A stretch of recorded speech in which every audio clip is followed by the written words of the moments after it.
Boa noite, é uma honra muito grande estar aqui com vocês, né? Esse projeto tão maravilhoso que tem décadas encantando e trazendo literatura, arte da escrita para tantas e tantas pessoas. Eu estudei jornalismo, né? Eu sou jornalista por formação, Suzana foi minha professora na faculdade de jornalismo, e a gente estava conversando antes de começar, né? Como foi importante para mim como foram importantes essas aulas, como foi importante para mim mergulhar numa fase tão jovem, né? Nesse universo da escrita e da criatividade. Então, eu acho que eu entrei no mundo da literatura um pouco tardiamente, a gente vai adiando os sonhos, né? Vai adiando porque a gente precisa pagar boleto, porque a vida prática exige, porque isso, porque aquilo outro. Até que eu achei que já era hora, né? Já era hora. Mas eu acho que tem um personagem do Água de Barrela que diz assim: nada fora do tempo é o tempo. E é isso, nada fora do tempo é o tempo. Era a hora certa de acontecer. Eu precisava realmente amadurecer muitas coisas dentro de mim e como uma mulher negra na sociedade brasileira para chegar até esses livros. São livros, na verdade, de uma vida inteira, né? São livros, como diz a Conceição Evaristo no conceito de escrevivência, que falam muito de mim, claro, né? Não tem como não falar. O Água de Barrela, não sei se todo mundo conhece essa expressão, barrela, bater barrela, né? Barrela é um alvejante que se usa muito no interior até hoje, enfim, se usava nos séculos passados aí para clarear as roupas, e minhas antepassadas eram lavadeiras. Eu achei que esse título tinha tudo a ver, porque além de falar do ofício delas e falar, assim, resumir o espírito do livro, ele fala também sobre o apagamento, sobre o branqueamento da cultura brasileira, a tentativa de branqueamento e desafricanização da cultura brasileira, que é o que nós estamos constantemente assistindo ao longo de, sei lá, quase 500 anos, né? Mais ou menos 1530 foi quando o primeiro africano pisou numa areia de praia aqui nesse país, e desde então tudo o que é feito pela elite é para apagar a existência dessas pessoas, a pegada dessas pessoas nessa areia, né? Como se isso fosse possível, como se fosse possível a gente simplesmente fazer uma diálise, né? Uma hemodiálise, trocar de sangue, trocar de alma. Isso não é possível. Isso não é possível. E se não é possível, vamos mergulhar nesse sangue, vamos mergulhar nessa alma, vamos entender, afinal de contas, quem eram essas pessoas. Vamos tirar essas pessoas das estatísticas, vamos dar rosto, vamos dar nome, vamos dar trajetória, vamos dar passado, presente e futuro. Vamos tirar elas dos lugares estereotipados da literatura. Vamos tirar essas pessoas da subalternidade. Vamos colocá-las no lugar de pessoas que produziram ciência, que produziram conhecimento, que produziram arte. Vamos colocá-las no lugar de pessoas que estiveram, estão e estarão no nosso não apenas no nosso DNA, mas em tudo, em cada pedra do calçamento desta nação. E foi pensando nisso que eu pensei nas minhas antepassadas, né? Na minha bisavó, nas minhas e nos meus. E escrevi o Água de Barrela, uma saga que vem, sei lá, desde 1849, mais ou menos, e vai até 2015, que foi quando eu terminei o livro. E aí eu passei 5 anos pesquisando e escrevendo o livro, mas, como eu falei para vocês, é um livro da vida inteira. E quando eu terminei o livro, eu vi que eu tinha um material enorme. No outro dia eu fiz essa contabilidade, eu acho que eu li mais de 100 livros e teses e dissertações, uma loucura.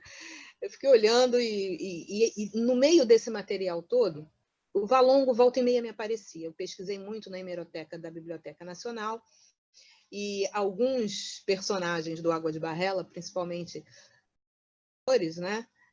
Comerciavam aqui no Rio de Janeiro, né? As sacas de café, o açúcar e tal. E aí, pesquisando aqueles jornais antiquíssimos, volta e meia me aparecia um anúncio do Valongo, o Valongo aparecia ali, né? e aquilo ficava assim, eu falei, nossa, que lugar é esse no Rio de Janeiro? Naquela época, eu comecei a pesquisar mais ou menos 2009, 2010, ninguém falava sobre isso. Fora dos círculos acadêmicos da história, né, das pessoas mais mergulhadas nesse conteúdo, ninguém falava sobre o Valongo, ninguém pensava na existência desse lugar.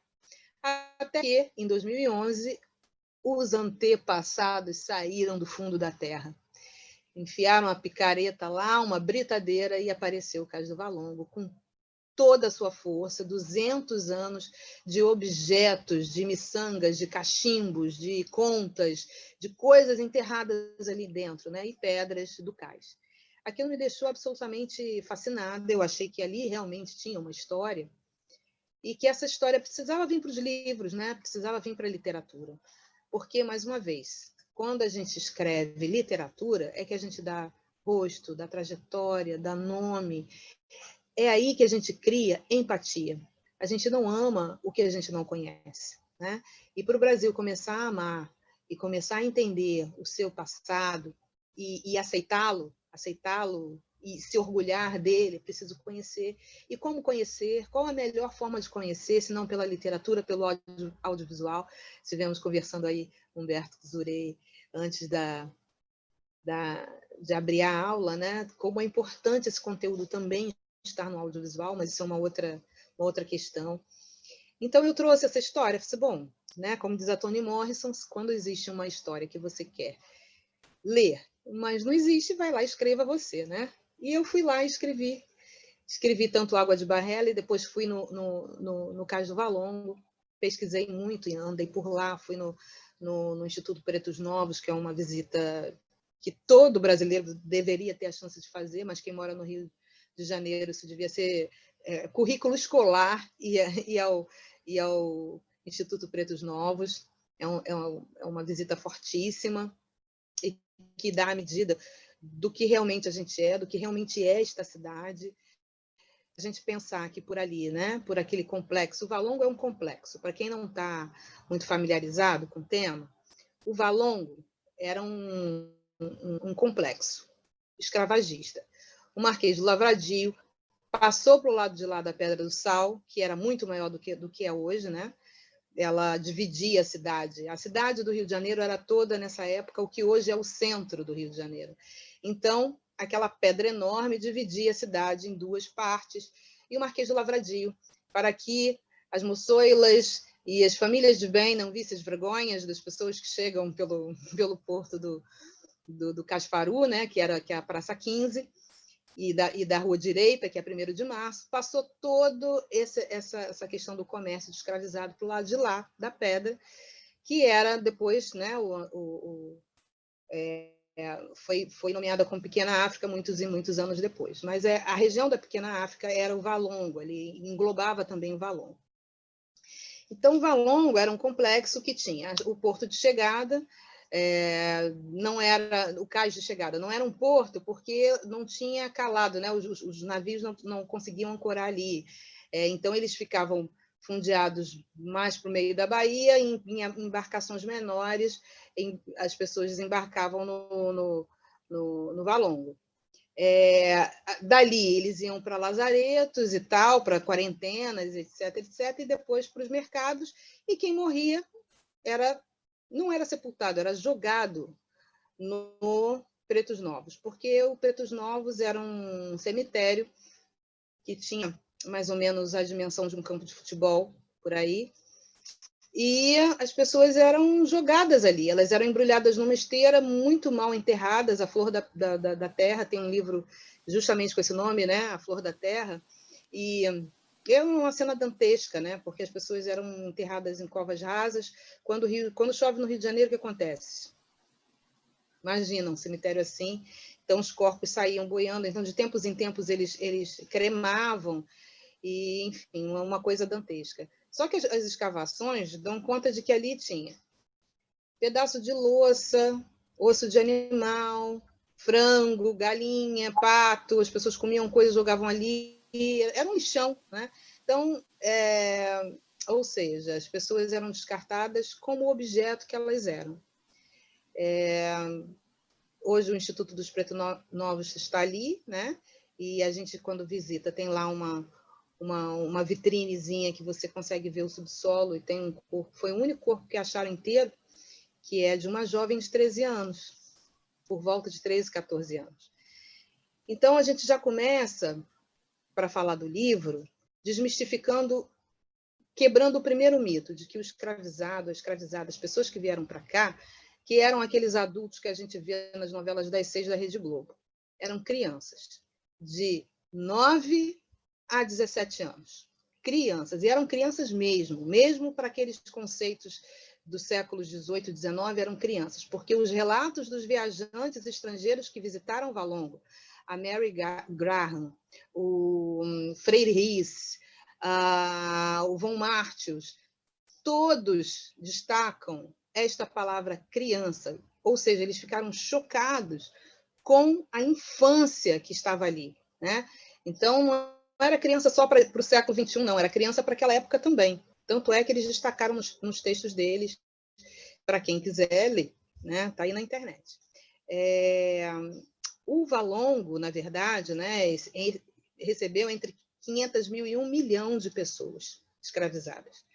E a gente sabe que foi exatamente isso. Bota 1 milhão aí, né? Porque no oficial a gente tem esses números. Imagine no queijo suíço, porque o Rio de Janeiro era todo feito de enseadas, né? De pequenas reentrâncias. Imagina quantas pessoas não chegaram ali no contrabando, porque as pessoas eram moeda, né? O nosso corpo era uma mercadoria, então a gente era contrabandeado da mesma forma que contrabandeavam fumo, contrabandeavam bebida, contrabandeavam gente. Então entrou muita gente por ali e por outros lugares do Rio de Janeiro, o que faz do Rio de Janeiro a cidade mais escravocrata do mundo, né? Nunca antes na história da humanidade tantas pessoas escravizadas pisaram, né? E os cronistas da época diziam que o Valongo era Aringa, né? Aringa do Valongo. Aliás, acho que Lima Barreto usa essa expressão, Aringa do Valongo, ou seja, a encruzilhada do Valongo, porque muitas pessoas pisaram ali de várias origens, de todos os lugares possíveis e imaginários, da África, do continente africano. Então, imagine, né? O Crime do Caso Valongo, na verdade, esse livro, eu sempre digo que ele é um livro Exu, né? Porque Exu é o cara das encruzilhadas. E é muito engraçado, porque ele chegou, essa capa, quem fez a capa, foi o Ângelo Abu, que é um capista do Mia Couto. E ele me fez todo um arrazoado, né, para a capa. Ele me mandou um texto que eu guardo, lindo o texto dele, explicando cada detalhe da capa. Então, essas pedras aqui são as pedras do Valongo, aquelas pedras que a gente costuma ver nas cidades históricas, daqueles pisos, né? Pé de moleque e tal, irregulares, mas ela também remete a uma corrente sanguínea, a células, a um sangue, ao sangue que correu pela violência e ao sangue do povo brasileiro, que foi formado por este lugar, formado por essas pessoas. A linha que divide ali o título é a linha do horizonte, que lá do outro lado tem o quê? Tem a África. Então, foi assim, eu até brinquei com ele, falei assim, esse é um livro que tem fundamento esse livro. O livro todo é uma oferenda. E na verdade, ele é um livro de encruzilhada, porque se você pensar bem, todos os personagens, quem já leu, são encruzilhadas. A Moana Lomoé, que é a personagem principal, ela é uma encruzilhada entre o mundo dos letrados e dos iletrados, por exemplo, né? Entre o mundo dos vivos e o mundo dos mortos. Ela é uma encruzilhada entre o Brasil e a África. Tem várias encruzilhadas no livro todo. O Nuno Moutinho, que é o outro, que é o narrador, um dos narradores e um dos personagens principais, ele é aquele cara que é um negro de pele clara, né? Que é aquela pessoa que tem aquela passabilidade na sociedade. Ele não é tão preto de pele retinta. Então, ele pode estar no mundo dos brancos, ora ele está no mundo dos negros. Ele fica ali naquela encruzilhada entre esses dois universos e vai se descobrindo ao longo da história à medida que ele se apaixona por uma mulher negra escravizada. Esta mulher, a Teresa, é outra encruzilhada, né, entre o mundo do cativeiro e o mundo da liberdade. Ela é uma ganhadeira, ela está na rua, mas ela é uma pessoa que pertence a outra. Então, ela vai ganhar o dinheiro dela lá na rua, mas ela dá quase tudo que ela ganha para a senhora. Então, ela está ali naquele mundo, né, entre o cativeiro e a liberdade, porque ela, embora transite pela cidade, ela tem que voltar. Então, é todo um livro assim entrecortado são pessoas que estão no meio do caminho. E eu acho que esse meio do caminho, na verdade, nós ainda estamos, né, nesse meio do caminho. Já falando, né, eu acho que quem é perspicaz e lê o título, a solução do crime tá no título, né? Não é o crime do Cais não é o crime no Cais do Valongo, é o crime do Cais do Valongo. Na verdade, o criminoso é o Cais. O criminoso é o sistema escravocrata. O criminoso é todo o sistema que permite que aquilo exista, né? Então, eu acho que... E o crime maior, que eu acho que a gente ainda comete, é um crime contra a infância. Né? Essas pessoas, a Moana, quando ela começa a narrar a história, ela já é uma mulher, para a época, uma mulher madura, creio que de cerca de, sei lá, seus 28, 30 anos, mas tudo que aconteceu com ela muito pequena, muito criança. A outra menina da casa, que é muito maltratada pelo senhor, ela é uma criança, ela é uma pré-adolescente. E eu me lembro que eu chorei muito para escrever essa personagem, porque quando eu escrevi esse livro, foi 2017, minha filha estava com 10 anos, 10, 11 anos, né? E aí eu olhava para ela e eu ficava imaginando, se essa menina tivesse nascido nessa época, ela estava na rua. Talvez estivessem prostituindo essa menina, né? Talvez ela estivesse exatamente naquele mesmo lugar. E quando eu saio à rua e eu vejo as meninas na rua, morando em situação de rua, eu vejo que a gente ainda comete esse crime, né? Esse crime contra a infância ainda está aí. Então, na verdade, o cemitério dos Pretos Novos, ele existe. Ele existe em atividade, existe um cemitério em Septiba, onde as pessoas são enterradas exatamente assim. Quando chove, acontece exatamente a mesma coisa que acontecia em 1808, lá no 1830 e alguma coisa, lá no Cais do Valongo, né? Então, a sociedade brasileira não caminhou muito, se a gente pensar, né? As coisas apenas mudaram de rosto, mudaram de roupa, mudaram de... A gente vê tudo num smartphone, mas o que adianta você ter um smartphone ultramoderno em que você vê isso tudo e não faz nada para mudar essa realidade, né? O que é avanço, o que não é avanço, né? Então, todos esses questionamentos a gente começa a fazer a partir do momento que trava contato com essa realidade, com essa história. Eu também quis apresentar, desculpa, gente, vai me dando noção de tempo, senão eu vou falando, hein? Toda essa... Eu quis apresentar também uma outra África. Tem toda uma parte do livro que se passa em continente africano. E eu me lembro que eu fui ao Arquivo Nacional e tem lá uma exposição permanente, tem até em exposição a Lei Áurea, né? a carta da Lei Áurea, e tem vários documentos muito interessantes que a gente não vai nesses lugares, né, para visitar, né? Eu fui porque eu sou enxerida, fui lá pesquisar e tal, e achei isso. Tem dois documentos muito interessantes. Um é uma relação de escravizados de um navio apreendido pelos ingleses, né? Porque, vamos combinar, 1831 já não era mais para ter tráfico de escravizado, né? Acabou. Mas aí a lei para inglês ver, a Eusébio de Queiroz. Então mas de vez em quando eles apreendiam lá uns navios, né? Então tem uma relação de pessoas que foram apreendidas por um navio. E aí eles colocavam assim: o nome da pessoa, da onde ela veio e as marcas que ela tinha pelo corpo e o local do corpo onde estavam aquelas marcas. Aí tinha assim, sei lá, Julião, Moçambique, aí tinha lá um desenho do 3 pontinhos, não sei o que, no peito. Vários nomes, né? Antônio, Quilemane, nananana. Então, de 29 pessoas que estão relacionadas ali, eu contei mais da metade de Moçambique. Falei, gente, Moçambique está aqui, né? E o que a gente sabe de Moçambique? O que a gente sabe? E aí comecei a pesquisar o Moçambique, né? Comecei a pesquisar e descobri um lugar fascinante, um lugar maravilhoso, com um interior incrível e assim, povos, né, muito interessantes, com culturas muito interessantes.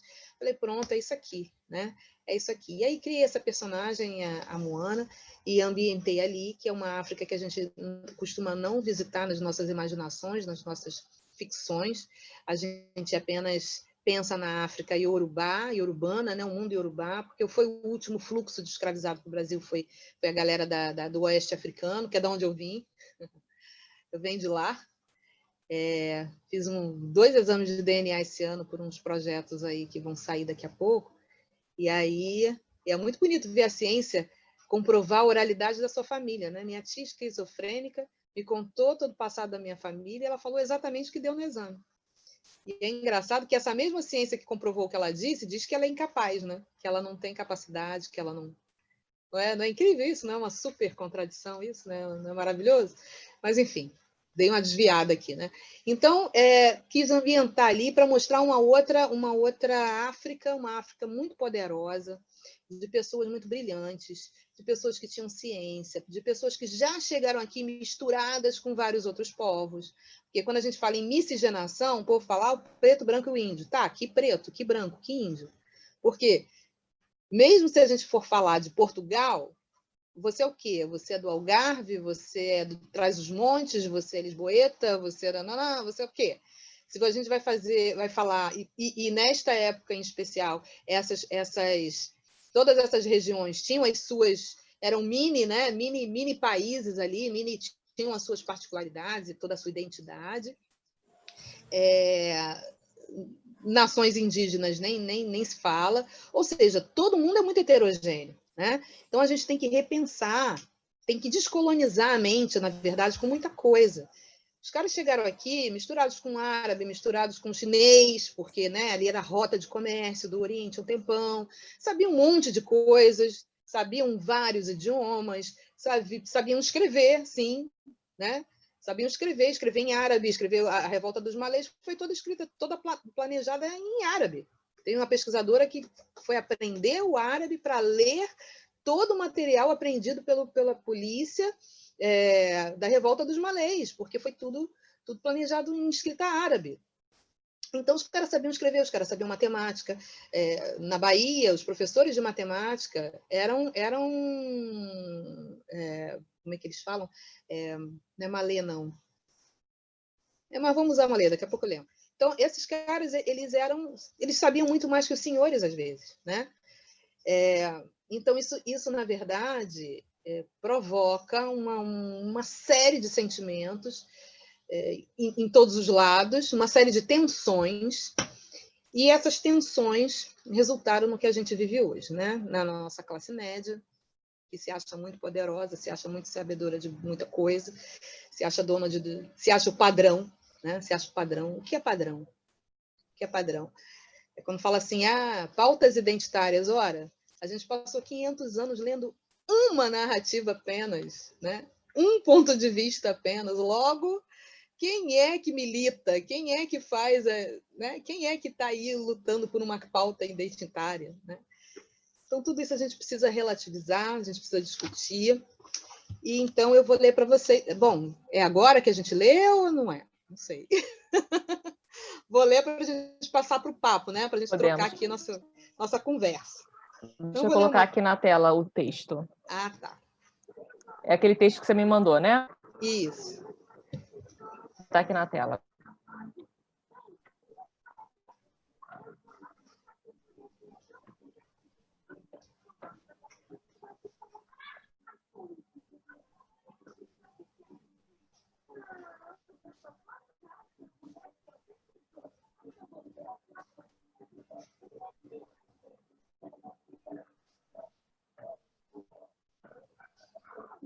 Está aparecendo para vocês?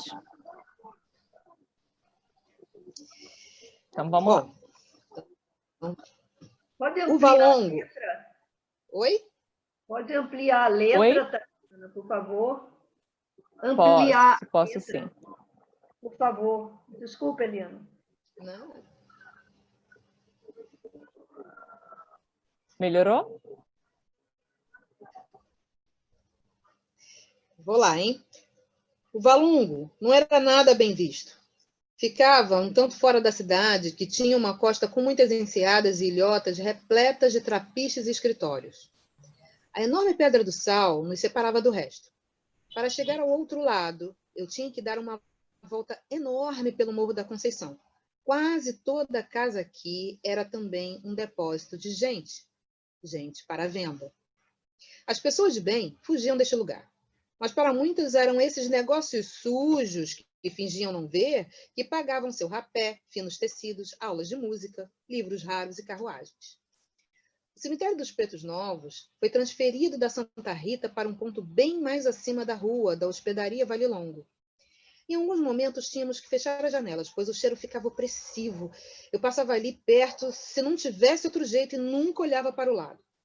Um religioso ficava de fronte, rezando em um livro pequeno pelos que se foram. Ele sempre me chamava. Ei, moça, vem orar pelos seus. Ele me gritava. O muro de tijolos era baixo, e eu via os dois únicos negros que se encarregavam de enterrar. Eu preferiria o açoite a este serviço. No fundo do retângulo, que era a terra do cemitério, uma cerca de esteiras o separava de outra propriedade. Punha-me a pensar, o terreno não é grande e vejo que os armazéns estão cada vez mais abarrotados.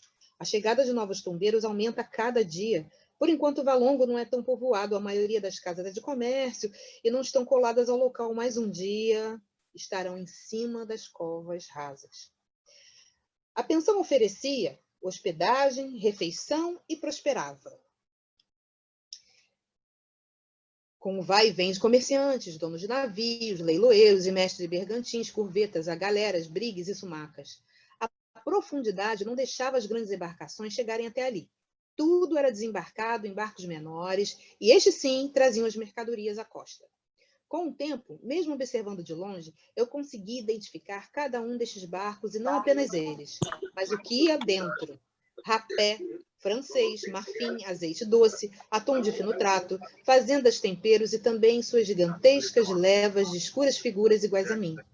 Como eu era no dia em que estive no armazém de número 7.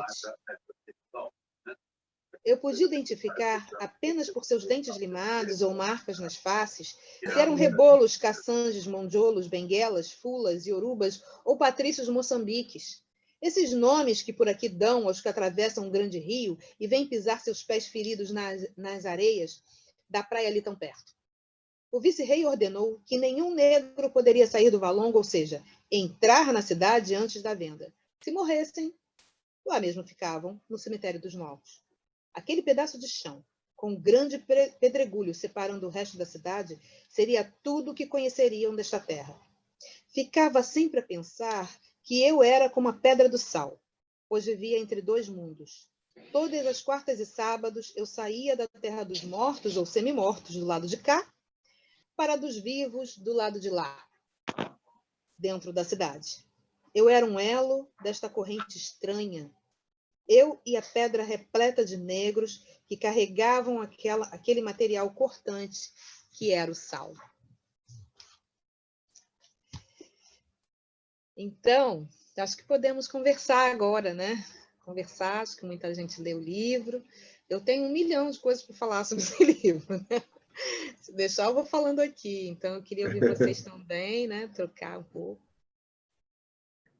Eliana, eu vou começar passando a palavra para os nossos participantes ilustres, colaboradores desse momento, que são o Humberto e a Helena, para fazerem as suas observações, né?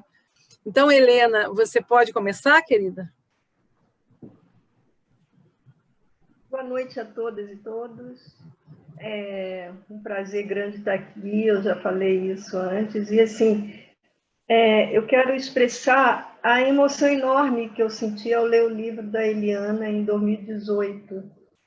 porque ela falava de uma época, início do século XIX, né, de uma área que eu andei muito por lá.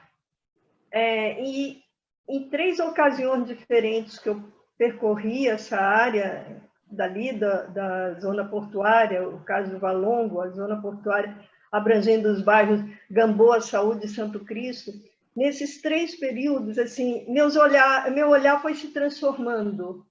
O primeiro momento foi no final dos anos 90, em 97, eu era arquiteta da Caixa Econômica e aí participei de um trabalho no Morro da Conceição. Mas você tem telefone de lá? Uma intervenção urbana no Morro da Conceição, que tinha a Prefeitura do Rio, a Cooperação Francesa e a Caixa, eu representava a Caixa, que poderia financiar imóveis habitacionais na área. Tá? Meu olhar naquele momento era um olhar institucional, porque eu representava uma instituição do governo federal financeira, né?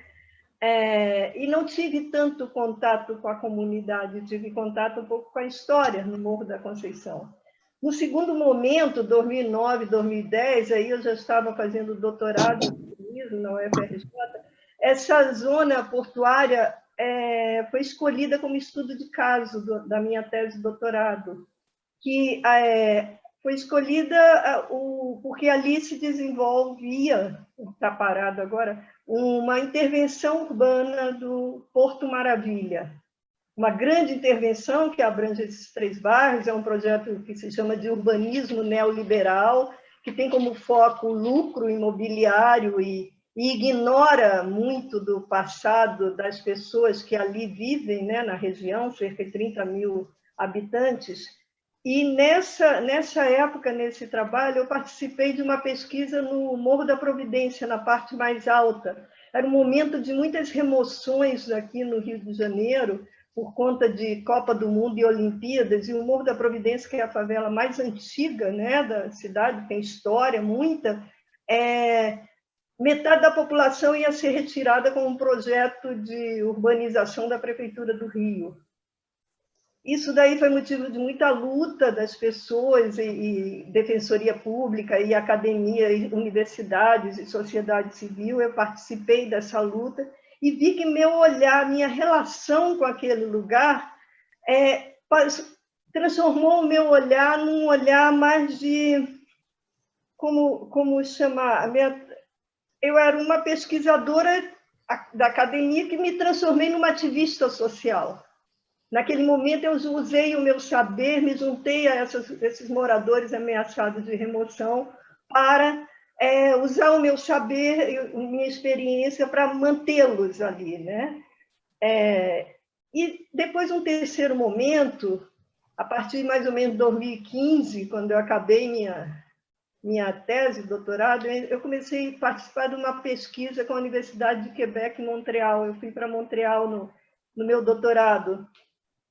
E a pesquisa era ali na zona portuária.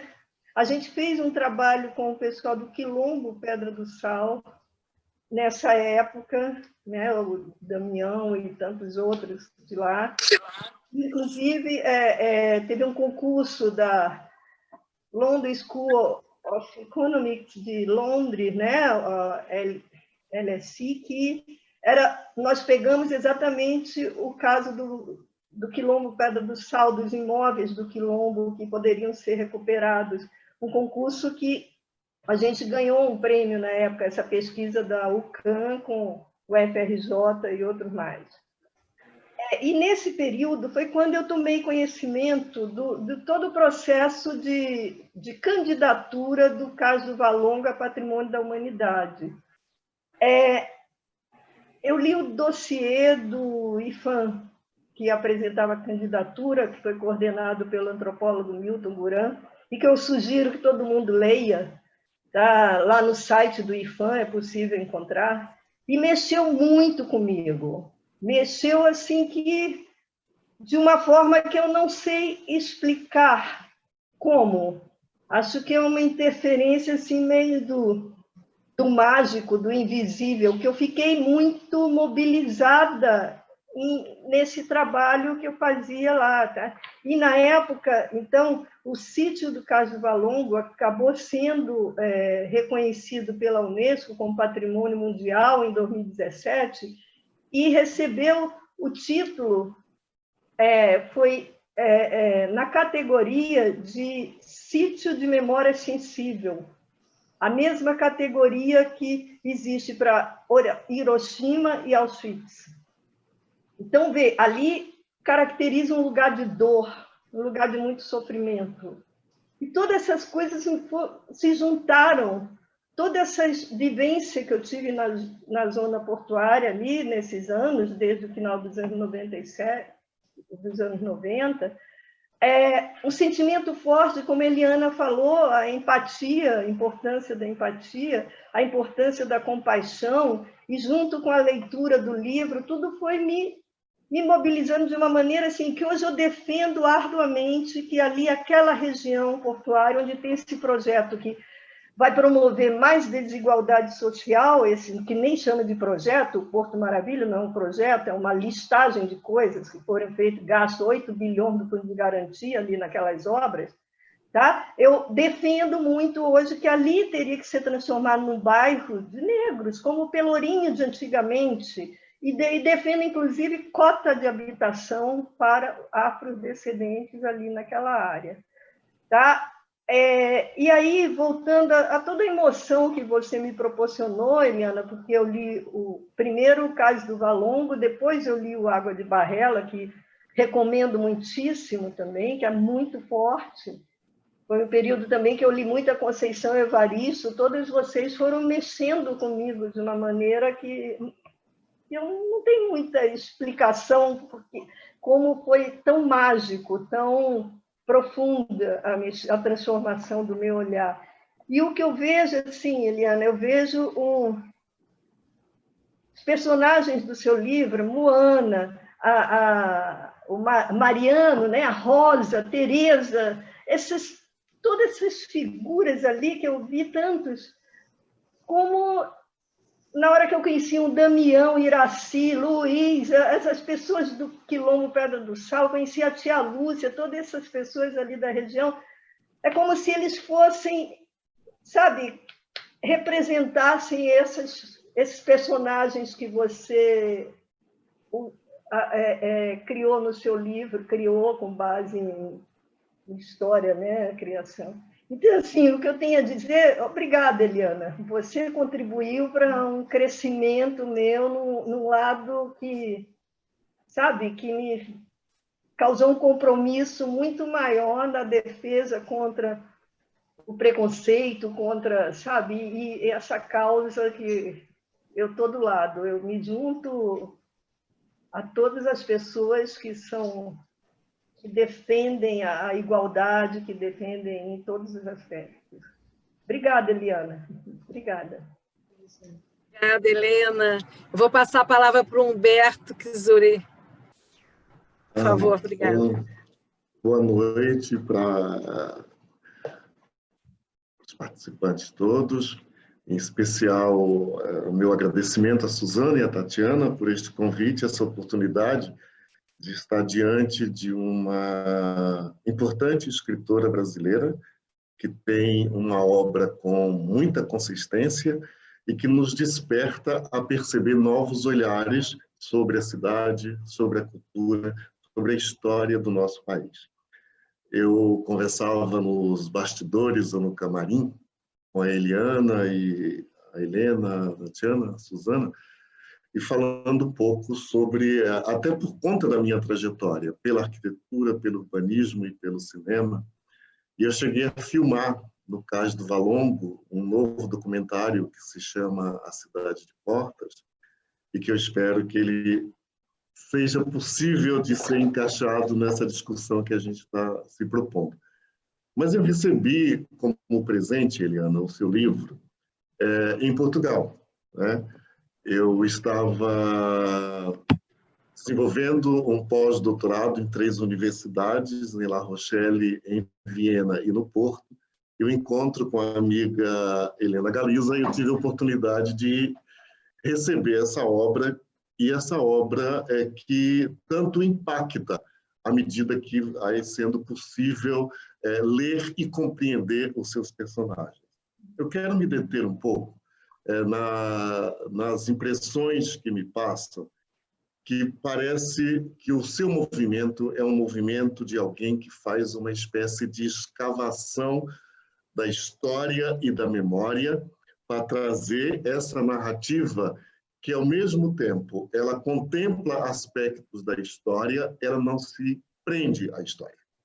Então, traz para o centro da narrativa as pessoas, os seus personagens, e como esses personagens que são fruto desse espaço mercadoria, desse espaço mercadológico que habitava o Cais do Valongo e que permanece, porque o projeto que a Helena fala do Porto Maravilha é uma tentativa, mais uma vez, de trazer para aquele espaço, o espaço da lucratividade, o espaço da seletividade da terra. Então, é importante o seu romance que ele seja visto para além da literatura, mas como um documento onde as pessoas no país se orgulhem da existência dessa obra e que possam conhecê-la mais de perto. Nós estamos falando, como você mesma enunciou, e muito bem e com bastante profundidade, esse espaço onde os indivíduos eram tratados como mercadoria, e aí estamos falando de cargas vivas, que eram fruto dessa dinâmica própria de uma economia que era colonial e que ainda permanece com esse mesmo espírito de colonização, né, e colonização de corpos e colonização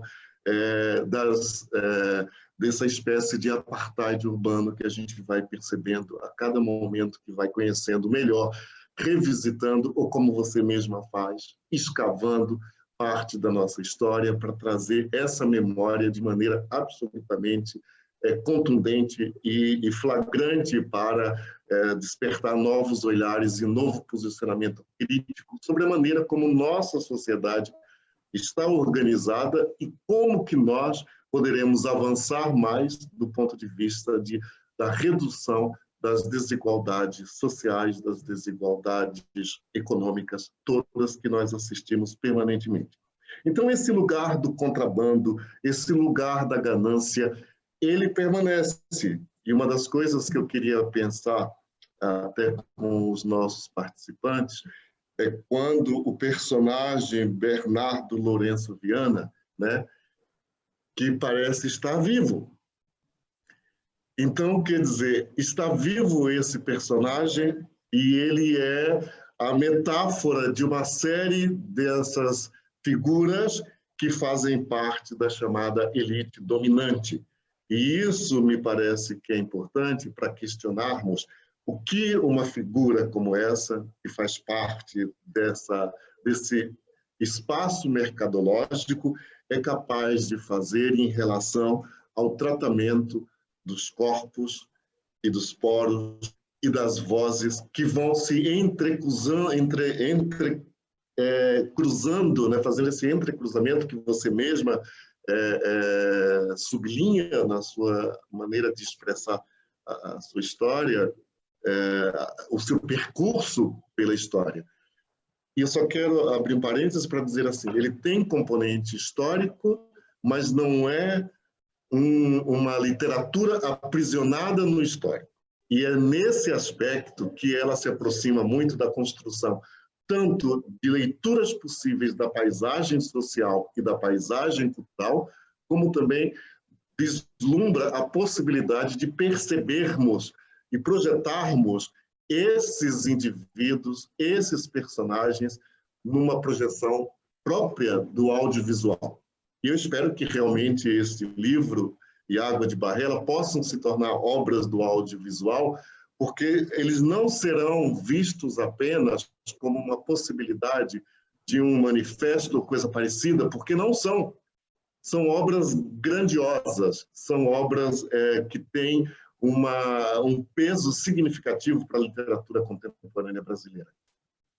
E aí, dentro dessa dor que é flagrante no livro, você trata nessa simbiose do histórico, e se me permite dizer, de uma perspectiva poética, de trazer assim, a dor é flagrante, mas é possível, ao mesmo tempo, nos revisitarmos e perceber qual é esse universo do qual nós somos partícipes dentro deste país, com toda a complexidade que nós temos.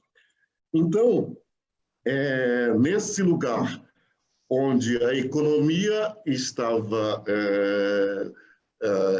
corrente e vibrante do ponto de vista da captura dos corpos, né, é preciso pensar agora que esse espaço deixa impresso uma memória com todos os seus espectros e ecos que perpassam o Rio de Janeiro. Quer dizer, o Crime do Cais do Valongo me pareceu uma obra que nos suscita a perceber os ecos e quais são todos os espectros ou os fantasmas que estão contidos dentro do espaço urbano, que nós experimentamos cotidianamente, mas não questionamos.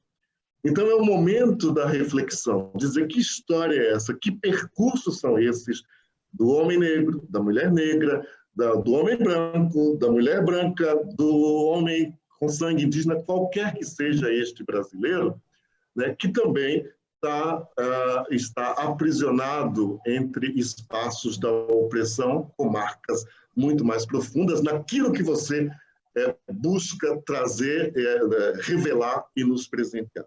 Então, me parece, e só para finalizar, porque a autora, que é a protagonista da nossa conversa, e é assim que tem que ser, eu penso que é assim que tem que ser, mas eu me lembrei muito, Eliana, do Armas, Germes e Aço, do biólogo Jared Diamond. Quer dizer, ele mostrando como é que se dá essa construção da supremacia a partir daqueles que dominam determinadas técnicas e determinadas tecnologias. Aqueles que detinham a pólvora, a arma de fogo, eram aqueles que oprimiam, que capturavam, os que ainda tinham a lança de madeira ou apenas pequenos artefatos feitos com aço. E os germes, que são todas as patologias e os patógenos todos que nós encontramos na natureza ou que provocamos a natureza para que revelem patógenos dos quais nós nos tornamos absolutamente vulneráveis. O livro traz tudo isso, né? Ele traz esse lado que é sombrio, mas a construção literária precisa, com rigor, ele não nos deixa estar presos na emoção e nem na comoção. Ele faz com que nós tenhamos um choque e dizer assim, que espaço é esse que pouco eu tenho conhecimento? E não é apenas o espaço do Cais do Valongo, no espaço da tortura, no espaço da dor, mas o espaço da construção de um objeto social que é a nossa cidade, mas a construção desse objeto pelas diferenças e pela opressão. E é bastante... Deu uma travada ali. Humberto. Oi, voltou? oportuno que o crime do Cais do Valongo seja discutido e pagar as dívidas que nós temos para com a nossa construção social. Muito obrigado por essa oportunidade. Legal, okay, gente, maravilha. Obrigada, Humberto. Eu vou voltar a palavra com a Eliana para ela falar um pouco, comentar os comentários, né? E depois, Eliana, eu queria ver, porque muita gente foi chegando um pouco atrasada e não pegou a leitura do seu texto. Mas você tinha separado 2 páginas também, que é a página quando o Nuno vê a cidade e vê o cais. E eu pensei de você ler um trechinho que seja, não sei se as 2... Você lê, porque nós não vamos poder colocar na tela, não sei, não vamos... Tá. Você fazer uma leitura só para as pessoas ouvirem. Deixa eu lembrar a página, qual foi? 35 e 36. para as pessoas leio, claro. entenderem tudo isso que o Humberto acabou de falar e a Helena em relação à qualidade literária, histórica, literária, em todos os aspectos que, enfim, que estão envolvidos no livro e que precisam ser transformados mesmo num audiovisual, como falou o Humberto. Né? Precisa mesmo, precisa. É isso. Bom, vamos lá. Eu acho que a Helena falou uma coisa muito interessante, né? Que quando ela leu o livro e ela voltou àqueles lugares, o lugar não era mais o mesmo. O Frei Beto tem uma frase que é sensacional, que é: a cabeça pensa onde o pé pisa. Ou seja, quando você sabe aonde você está pisando, quando você tem conhecimento sobre aquele território, a sua cabeça, você nunca mais vê aquele lugar da mesma forma, né? Várias pessoas que leram Água de Barrela, quando vão ao Recôncavo, lá, a Cachoeira, ou quando vão a Salvador, você nunca mais vão ver aquela cidade do mesmo jeito, né? Nunca mais vão ver, porque é isso, né? Então, a gente tem essa chance na literatura de interferir no sentimento das pessoas, na percepção que essas pessoas têm da realidade. Né? Quando a gente olha, sempre que eu vou ao Valongo, eu derrubo na minha imaginação os prédios, né? Boto a água entrando até lá quase, né? Porque era isso, que aquilo tudo ali onde tem aquele prédio da L'Oréal, nada daquilo, tudo é mar, né? Então a gente começa a viajar e começa a perceber o território de uma outra maneira. Isso é uma coisa, né? Outra coisa muito interessante foi o que o Humberto falou sobre os fantasmas, que o livro é cheio de fantasmas. Né? O livro algumas pessoas dizem que tem um quê de realismo fantástico, né? Porque os fantasmas estão ali, eles fazem parte da trama como se aquilo não é fantástico dentro do livro, né? Faz parte dela. E eu acho que isso é muito... Aí entra uma coisa que é a tão falada literatura negra, né? A literatura, alguns dizem afro-brasileira, outros preto-brasileira, negro-brasileira. Eu não me sinto, como dizia a Glória Pires, não me sinto capaz de opinar nesses conceitos, né? Mas eu acho que existe algumas particularidades quando pessoas negras escrevem sobre alguns temas, e um deles é esse, né? Algumas coisas, porque assim, eu acho que existe uma coisa que eu acho que perpassa todo o continente africano, todas as culturas, ou a maioria delas, que é a questão da circularidade, ou seja, o passado, o presente, o futuro, o mundo dos vivos, o mundo dos mortos, é tudo uma coisa só. Não existe essa divisão que às vezes o Ocidente faz, né? O que o Ocidente compartimentaliza as coisas. Então, essa unidade, essa inteireza dos aspectos da vida, eu acho que isso faz parte do livro e está em muitas escritas. Eu vejo isso em muitos outros livros de outros autores, né? Outra coisa é o cuidado. Ele falou, né? Tem um quê de poesia, né? Uma narrativa poética, porque é muito fácil você escrever sobre a dor, né? A dor, você abre o jornal, liga o Jornal Nacional, ou entra em qualquer portal de notícias de manhã e torce para você conseguir passar o dia bem, porque é dor atrás de dor, é muito massacre. Então, a dor está ali. Como é que eu posso falar sobre essa dor e como é que eu posso falar sobre esse passado de uma forma que toque, mas que não seja... que eu trate isso com respeito, né? Ela falou, sítio de memória sensível.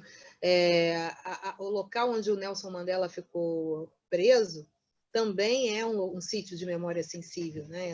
Esse conceito tão bonito que eu acho que a nova arqueologia tem, né? Que todas essas ciências correlatas à história têm, de não interferir no profundo sentimento que aquele local traz.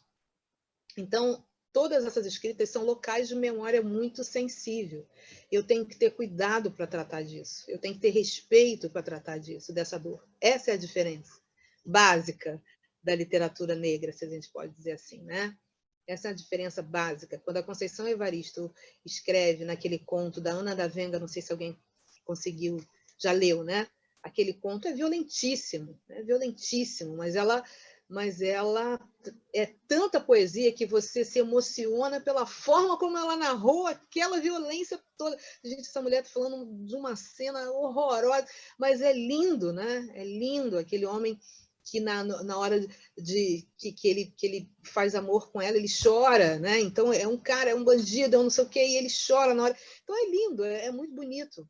Então são esses cuidados que eu acho que a nossa escrita tem, porque todas essas palavras são sítios de memória sensível, né?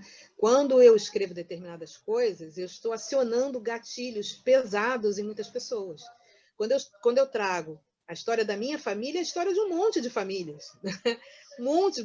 E eu recebo muitas declarações, muitas pessoas me escrevem dizendo: nossa, eu vi minha tia ali, eu vi minha avó, eu vi não sei quem, eu vi, ou mesmo pessoas brancas, eu vi aquela pessoa. Teve uma menina que me emocionou muito, foi um lugar desse do Nordeste, porque ele ganhou o prêmio da Fundação Palmares, e a Fundação Palmares levou a gente para lançar os livros em várias capitais. E aí chegou, me lembro exatamente onde foi, uma menininha, a menina branca, assim, sabe, uma jovenzinha, ela chegou para mim chorando muito. Ela falou: olha, eu nunca imaginei, eu tô com muita vergonha, porque aquela pessoa que estava lá no fundo da minha casa, lavando a minha roupa, fazendo a minha comida, eu nunca imaginei, eu nunca pensei na família que ela deixava lá na casa dela, né? Então, são gatilhos acionados nas pessoas. Então, eu tenho que ter um cuidado na hora de escrever, eu tenho que ter um cuidado na hora de tratar. Outra coisa os personagens que estão vivos. Na verdade, está tudo aí, né? Todas essas pessoas estão aí. Eu sempre brinco. Outro dia eu brinquei na rede social. Gente, o Bernardo Viana é o meu vizinho. É o meu vizinho, que só fala com as pessoas aos berros, aos gritos. É um grosseirão, mas ele se acha assim, sabe? O suprassumo da... E é ele, né? Essa pessoa que talvez estivessem aí morando num condomínio muito famoso aí num bairro do Rio de Janeiro, né? Aquele cara que está ali, que acha que pode muito, que pode mais que todo mundo, porque ele tem dinheiro, e aí ele compra o título de nobreza, ele compra todo mundo, ele compra tudo, ele é dono das vidas, né? Da vida e da morte das pessoas. Está aí, ele está aí. O Paulo Fernandes Viana, que é o intendente que existiu, né? O Paulo Fernandes Viana existiu, e ele é o outro documento que eu falei, que eu achei 2 documentos interessantes. Ele é o outro documento, tem um ofício dele lá no Arquivo Nacional, ele proibindo uma festa, um reisado, uma festa dessas de irmandade religiosa dos pretos, porque a Dona Maria I tinha morrido. Dona Maria I morreu, então todo mundo tem que estar de luto. Se esses pretos saírem para comemorar, não sei o quê, mexe o cacete neles. Em resumo da síntese, é isso que ele está dizendo ali no ofício, né? Então, Paulo Fernandes Viana está aí reprimindo o funk, ele está aí criminalizando as pessoas, ele está aí atirando primeiro e vendo depois. É ele, né? Rede Vivo, é ele que nunca morreu, na verdade, né? São personagens que nunca morreram, a gente nunca sepultou esse modus operandi, a gente nunca, na verdade, superou essa história. Então, por isso que as pessoas, quando leem, elas têm aquela... Espera aí, tem alguma coisa aqui que... né? Tem alguma coisa aqui que eu estou reconhecendo, porque, na verdade, é isso aí que nos formou, é isso aí que a gente é, né? E a gente precisa olhar, encarar essa verdade, essa realidade, para conseguir mudar. Como diz a Grada Quilomba, né? Nas fases, o Brasil... Agora, eu acho que começa lentamente a sair da fase da negação. Eu acho que ninguém em sã consciência, a não ser os lunáticos aí malucos, podem dizer que racismo não existe no Brasil, né? Não é possível que alguém ainda sustente essa narrativa, alguém razoável sustente essa narrativa. Então, a gente lentamente começa a sair desse estágio da negação para uma outra fase que agora é a realmente do tá, então isso existe, então aí agora vem a fase da culpa. Tem um monte de gente culpada, fazendo projeto, fazendo isso, fazendo aquilo outro, às vezes medidas absolutamente para, como lá a lei Eusébio de Queiroz, né, para o inglês ver, só para o marketing, mas no fundo não muda nada, né? Tem um monte de empresa aí que agora tem, não sei o que, o setor de diversidade, vai ver lá como ele trata o porteiro, vai ver lá como é que é o plano de carreira lá dentro, vai lá, vai trabalhar lá para ver, né? É a fase da culpa. E daqui a pouco vem a fase, finalmente, da transformação, né? Eu acredito nisso. Demora, talvez não seja para os nossos olhos, né? Isso é outra coisa. Eu acho que a gente tem que começar a entender que a gente constrói coisas na sociedade que não são para a gente ver. Não são, né? Mas que a gente precisa seguir construindo, né? A gente precisa seguir. Então, é por isso que eu escrevo, é por isso que eu conto, é por isso que eu tento fazer o melhor que eu posso dentro dessa ficção. Eu acho que tem muito pouca gente mergulhando nessa história, acho que tem muito pouca gente ainda, né, trazendo isso. Eu queria que mais pessoas contassem as suas próprias trajetórias pessoais, né, que fizessem a sua escrevivência, né, mas pessoas negras principalmente, porque a nós foi negada a história. E não foi só pela queima dos documentos lá do Rui Barbosa, não, né? A nós foi negada a história de verdade, né? A história pessoal. Tem muita gente que não vai ao avô, tem muita gente que não, sabe, não faz a menor ideia de onde, ou se vai, não faz a menor ideia de que lugar seja aquele. Tem 1000 estereótipos, 1000 fantasias na cabeça, fomentadas pela mídia, fomentadas por... Então, a gente tem uma longa trajetória, um grande e bonito trabalho para fazer. Eu acho que todos e todas. Tanto nós que escrevemos, como os que leem, porque são para essas pessoas que nós escrevemos, né, e que vão repassar as mensagens. Enfim, esse é um trabalho coletivo.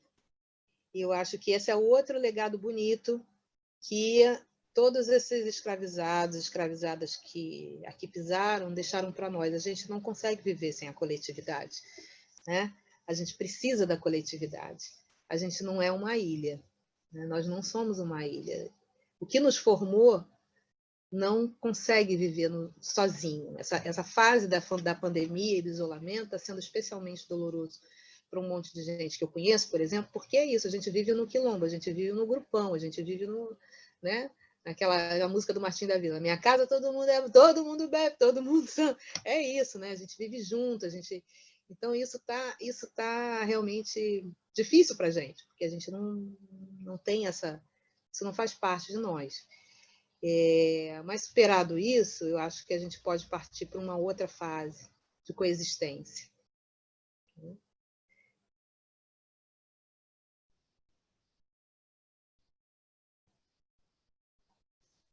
E vai dar para ler um trechinho para a gente? Ah, tá! Fiquei até aqui. Tá, e aí depois a gente abre para algumas perguntas, vai dar tempo, tá? Ah, que bom. Peraí. Página 35, 36, né? Esse aqui. Deixa eu ver aqui de onde eu tinha separado.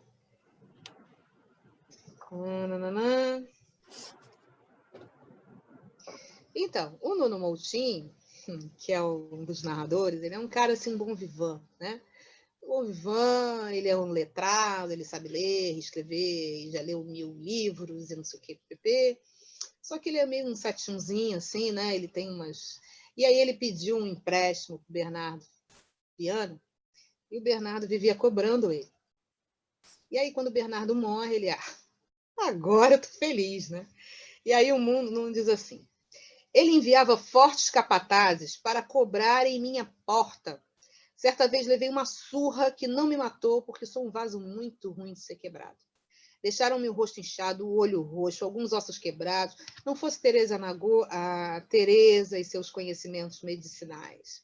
Ela salvou a vida e me arrebatou o coração. É uma pintura. Arrisco dizer que não há uma mulher sequer em toda essa cidade como ela. Eu estava jurado de morte. E o que vejo escrito por Moana apenas confirma. Sei que ele cumpriria. Passei a planejar minha fuga da cidade, ao menos por algum tempo, até que Satanás, graças a Deus, decidiu levar a alma dele antes da minha. Naqueles dias andava tão leve por ter me livrado de tão pesada dívida que tinha ganas de beijar a todos nas ruas, as mulheres, os homens, os loucos, os sãos, os brancos, os índios, os pretos.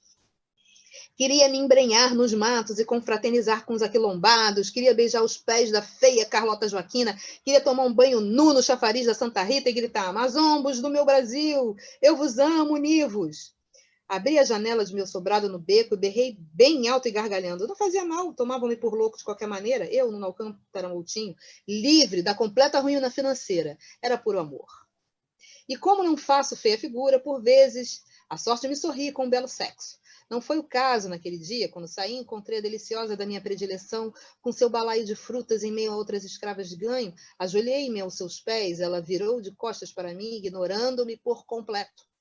Eu juro que se me deixares comer esta fruta da minha predileção, não consegui terminar de falar. Teresa virou-se como um raio, estalou um tapa ruidoso em minhas mãos, ávidas em sua direção, para deleite e gargalhada das demais e dela própria. E vós, Micela, acredita em alguma coisa para jurar? Vá arrumar o que fazer, não me deixe, falou com ironia. Tu não tens o que valem minhas frutas e tenho que conseguir os restos para dar parte para minha senhora ainda hoje. Teresa, eu um burro nos arreios por aquela mulher. Juro que por ela, eu. Não estou bom com juramentos. Teresa tinha que pagar quase todos os seus ganhos à sua senhora pela venda de bananas, laranjas, azeite de carrapato, bolo, cuscuz. Um trabalho insano, mas nem era o pior, pois muitas vendiam seus corpos. Sempre que um novo navio aportava, negrinhas de 10, 12 anos, ganhavam as ruas se oferecendo a marujos que desciam na cidade como feras famintas.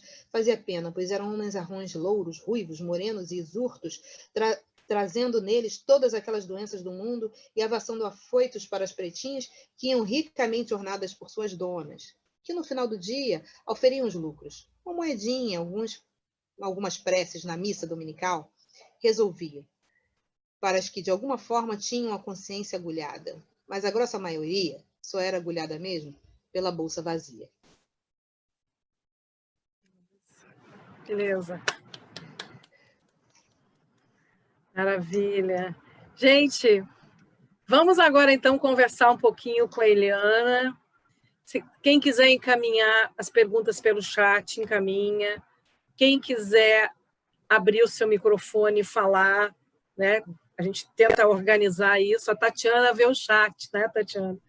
Porque eu não estou muito acostumada a ver o chat e ao mesmo tempo dar conta, né? Então, eu vou abrir aqui para quem quiser agora, nesse momento, conversar um pouco com a Eliana sobre esse trabalho magnífico que ela fez, que recupera para nós toda uma história que ficou escondida, e de preferência as pessoas querem esconder mais ainda, se possível, né? Mas já não é mais tão possível esconder, né? Com esse romance dela. Quem quer começar? Tem alguém já inscrito? É que eu não sei. Mariana está falando. Posso falar um instantinho? Pode. Oi, Leila, boa noite. Eu só queria fazer uma observação em relação a Eliana, dar os parabéns. Eu achei muito interessante, Eliana, que você, no início, você fala de toda a sua pesquisa, né? Mostra como é que foi te envolvendo e procurando, até uma pesquisa muito bonita, pelo que você está falando, muito séria, e que você mexeu no túmulo, né? Nos letos, né? Dessa período aí. E aí, ao longo da nossa live aqui com você mostra assim aquilo que o Humberto sinalizou na fala dele. Existe uma poesia no que você fala, apesar do tema ser tão sofrido, né? Existe uma poesia. Então, eu achei isso muito interessante, porque eu fico pensando que se fosse eu, com o meu temperamento, fosse fazer isso, eu viria assim com uma carga de, sabe, de gana, digamos assim. E você fala, e você finaliza agora a sua fala assim, de uma forma assim, alcança, né? Quer dizer, a gente está fazendo um trabalho, né? A gente começa de formiguinha, você está fazendo a sua parte dentro da sua área de literatura, tem o cineasta, tem qualquer outra parte que vai fazer. A gente vai chegar lá. Então, eu queria só pontuar isso, essa coisa bonita, entendeu? Que você fez uma pesquisa assim tão forte de um tema tão dolorido, né? Tão caro, né? Para nós todos, né? Para nós todos. E, no entanto, você tem uma fala delicada, digamos assim, entendeu? Do que você Era isso que eu ia dizer, os parabéns, era isso que eu não queria deixar de dizer, tá bom? Mas aí quer conversar com a Eliana?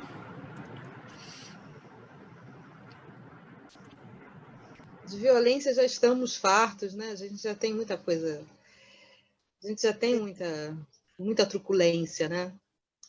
O tema por si só já é truculento. Eu não preciso, eu não posso subestimar vocês, eu não posso subestimar quem lê, né? Eu quero fazer uma provocação a Eliana. Eu quero fazer uma provocação a Eliana, que é a mim também. Tem uma coisa no Brasil, você falou muito em culpa, né? No reconhecimento de todas as atrocidades que pautam a existência da sociedade brasileira. Mas tem uma coisa que eu acho que é importante neste momento. Quando eu leio Mia Couto, eu não estou lendo um escritor africano pensando que ele não é um escritor negro, nem os outros escritores negros, nem Anthony Morris. Então, eu particularmente combato essa coisa do carimbo.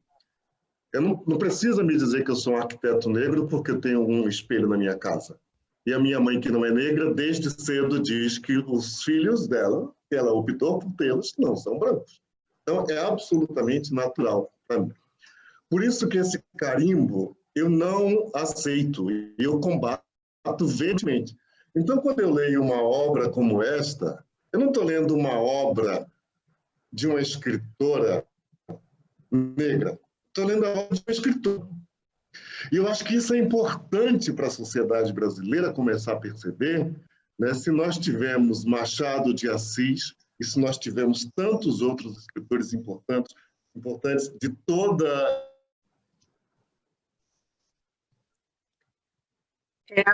Congelou, eu não sei o que fazer quando acontece isso.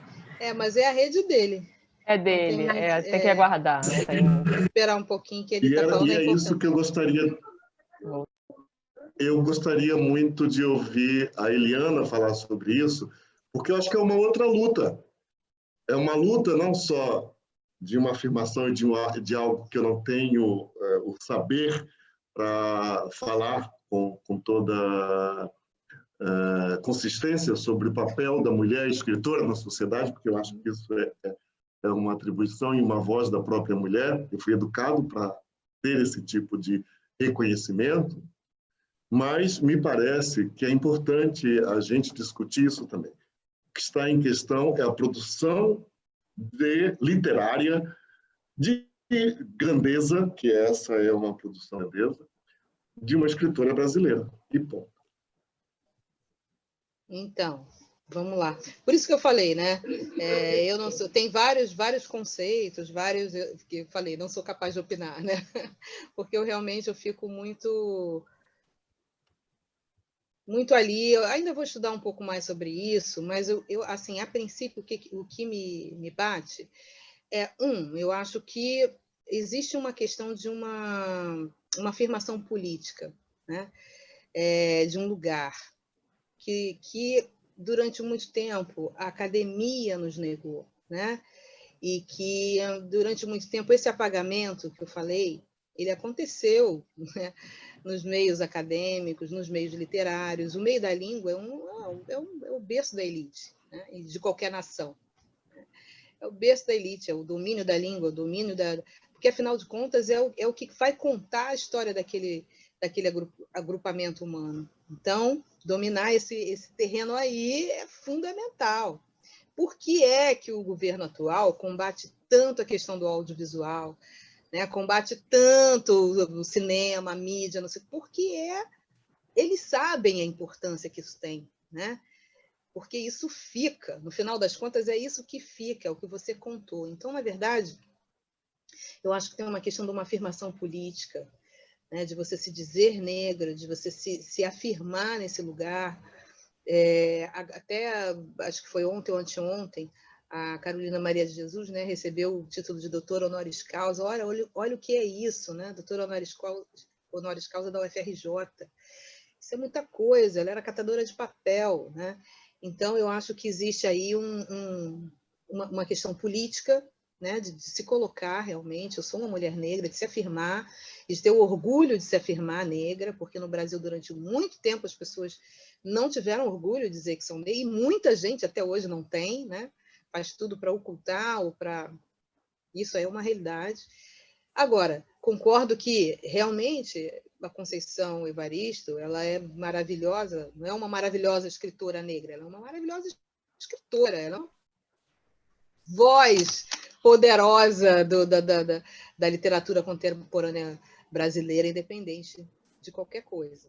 Eu acho que isso está posto também, né? Eu acho que a gente faz questão de, talvez, se colocar nesse lugar de escritora negra justamente por isso, né? Porque pela contramão, né? Pela contramão do que o Brasil sempre nos negou. E porque eu acho que tem uma certa literatura que leva determinadas questões em consideração, né? Que é diferente. A Cidinha da Silva, ela tem uma expressão muito engraçada, que é o frango com tudo dentro, né?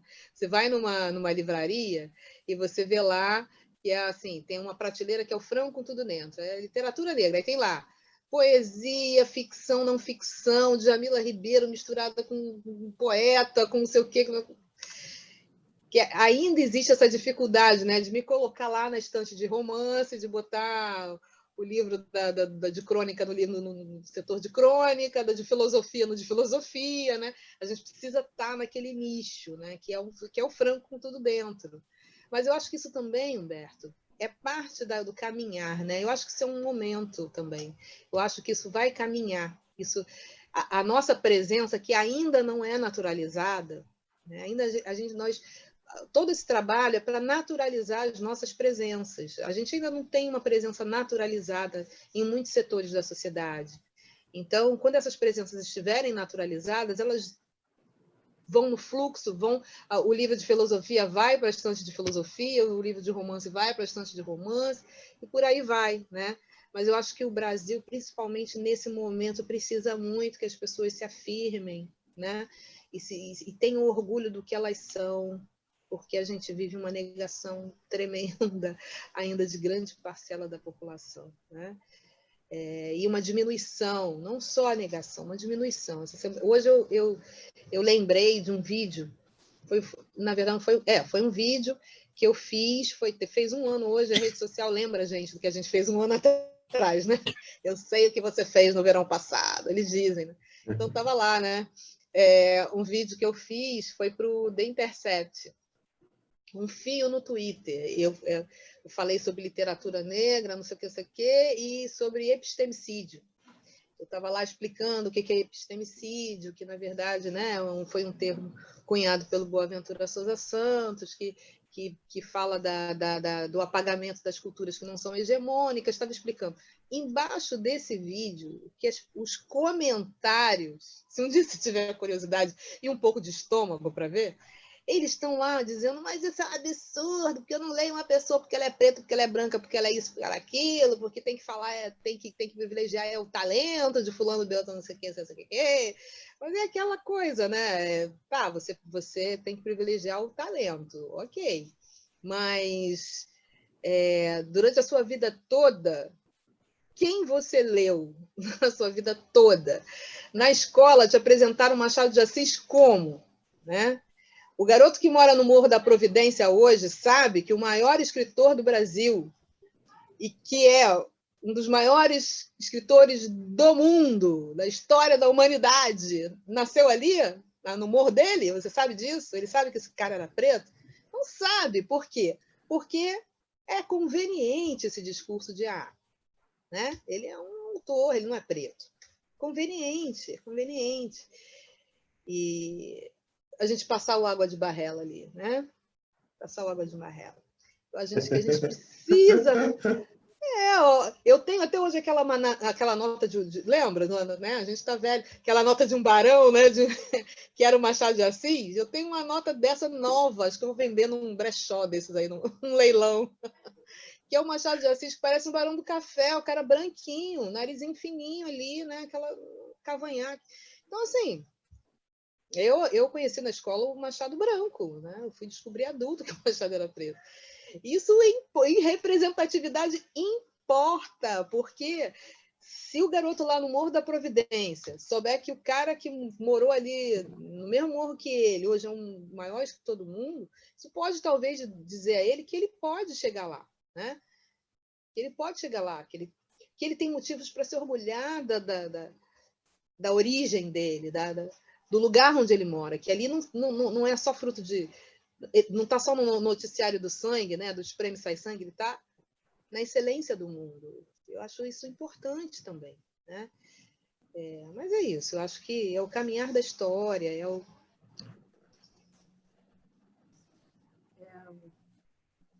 Ainda tem um tempinho aí para umas 2 perguntas. Eu te ouvindo assim, Eliane, enquanto alguém pensa, né? Tá? Eu ouvindo, eu penso. Fala, Ivone, quer falar? Então vai primeiro, depois é uma coisa que eu vou retomar no final. Vai lá, vai você, Ivone. Boa noite a todos. Boa noite, professora Suzana. Prazer estar falando aqui com a Eliana Alves Cruz, muito prazer, estou muito feliz com isso. E eu gostaria que você falasse só um pouquinho mais. A minha filha estava aqui no momento em que você disse que seus personagens são encruzilhada. E a concepção errada que as pessoas têm que encruzilhada é um local do mal de fazer algo ruim, né? A má ou desinformação. Explica um pouquinho mais sobre seus personagens de encruzilhada, por favor. Aí, olha, eu vou te falar, isso aí é uma história, né? Eu podia fazer outra palestra sobre isso. Que, na verdade, quando a gente fala assim, literatura, professora Suzana, né? A gente estuda literatura e tal, e estuda essas coisas, arquétipos. Aí o povo fala, porque Dionísio, porque... né, são figuras greco-romanas. Ora, isso não tem a ver comigo, eu não tenho a ver com Atena, eu tenho a ver com Oxum, eu tenho a ver com, sabe, com outros mitos, outras coisas me formaram. Por que eu tenho que me reportar essa galera? Não tem que me reportar. Então, na hora que eu penso os arquétipos, eu sempre recorro à mitologia dos orixás, né? Porque eu acho que fala mais com a gente. E encruzilhada é um lugar de potência, sabe? Quando você não é mais de um lugar nem de outro, você queria uma terceira coisa, né? Uma terceira via. E toda diáspora, né, que é a dispersão de um povo, é uma experiência absolutamente dilaceradora, ainda mais a diáspora negra, que foi na base da porrada, do sequestro, do estupro. Só que as pessoas chegaram aqui, elas reconstruíram suas vidas com outras referências e criaram uma terceira coisa muito poderosa, sabe? Uma cultura muito misturada. A poeta Lívia Natália, não sei se vocês conhecem, quem não conhece, por favor, tente ver, né? Ela é maravilhosa. E eu fiz uma live um dia desses com ela, e ela fez uma imagem linda, que ela falou assim, aquele navio que nos trouxe, ao sabor das ondas, foi misturando as almas, foi misturando as peles, foi misturando os saberes, foi misturando as pessoas, e nós chegamos aqui a uma outra coisa, né? E chegou aqui, nós misturamos. Então, é uma experiência dolorosa, mas ela é absolutamente fascinante, porque constrói um outro mundo possível, né? Então, esse lugar da encruzilhada, ele não é o lugar de fazer o mal. A gente pode fazer o mal comendo bombom de chocolate, né? Se você quiser muito fazer mal a alguém, você vai fazer, né? Vai envenenar o bombom e vai dar o bombom envenenado para a pessoa. Então, a gente pode a intenção, né? O que vale é a intencionalidade. Então, a gente pode...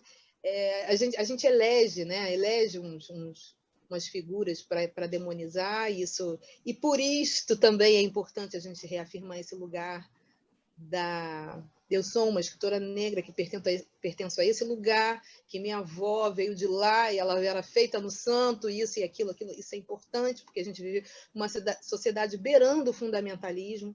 Gente, a gente beira... Na prática, a gente é uma sociedade fundamentalista. A laicidade do Estado acabou, não existe laicidade do Estado. Olha o que esses caras estão fazendo, pelo amor de Deus. Né? As pessoas estão morrendo nas comunidades. Você tem um traficante, antes de sair para a missão dele lá, de dominar o morro, ele faz a oração do Pai Nosso, lê a Bíblia. Né? Uma amiga minha foi fazer um trabalho numa comunidade, ela teve que parar o trabalho que ela estava fazendo, porque o cara era aniversário da mãe do traficante, e teve um culto de 2 horas, todo mundo orando no aniversário da mãe do traficante. Então, olha a maluquice que a gente está metido. Né? A gente está metido numa loucura muito louca, as pessoas estão, sabe? Então, reafirmar determinados lugares e naturalizar e, sabe, desmistificar e trazer a beleza que isso tem é muito importante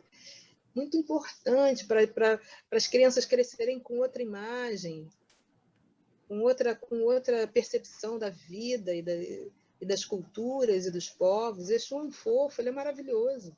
Eu adoro essa entidade. É lindo, né? Sério, é lindo o fundamento dessa entidade. Muito bonito quando ele fala da história, né?